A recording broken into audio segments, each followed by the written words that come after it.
Hi everyone, I'm here today to present you a new project that we're going to do in Great Bear Lake, which is called Fishes, fostering indigenous small-scale fishery for health, economy, and food security. This is a collaboration between Department of Fishery and Ocean, Deliné Renewable Resources Council, and the Shatu Renewable Resources Board. Since 2002, DFO, in collaboration with DRRC and CRRB, has installed a long-term monitoring program in Great Bear Lake.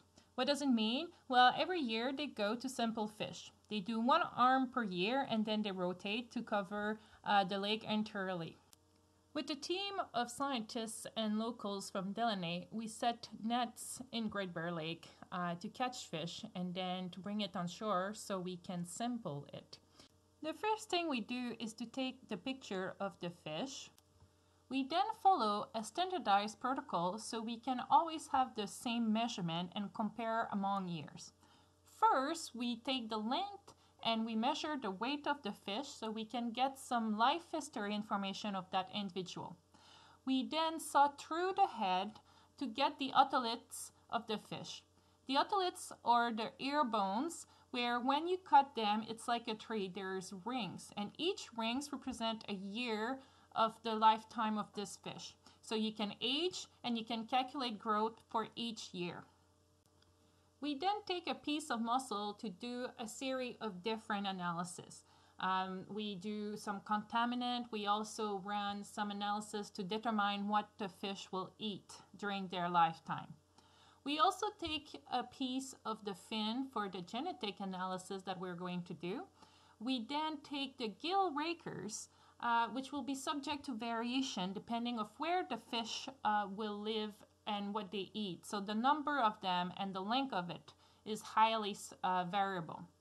We then open the fish for the stomach content so we can have information about the last meal that the fish had. When it is empty, we discard it because we cannot afford all the freight cost. We then assess if the fish is a male or a female, and if it's a mature or immature individual. We also determine if the fish had skipped reproduction. We then weight the gonad to have an information about the reproductive output. When our sampling is done, we use each fish to do dry fish that we are going to distribute to the community at the end of our field season. So there is no waste with each fish that we capture during this program.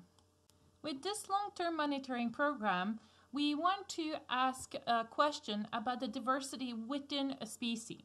So we want to understand how much diversity exists in Lake Trout. We already know that there's 4 different forms of Lake Trout in Great Bear Lake. We also want to understand the diversity in Cisco. We know that there is at least 2 forms of Cisco, with one living in the deep water and one that is living in the shallow water habitat. And we want to understand the diversity in Lake Whitefish in Great Bear Lake, where we think there's 3 to 4 forms of Lake Whitefish. So with this new project, we are planning to do the genetics of these 3 species, as well as working with the Deliné community with the food sustainability aspect, as well as the traditional indigenous knowledge. Thank you very much for listening to this little video. I hope you enjoyed. If you have any question, please reach us through our Facebook page.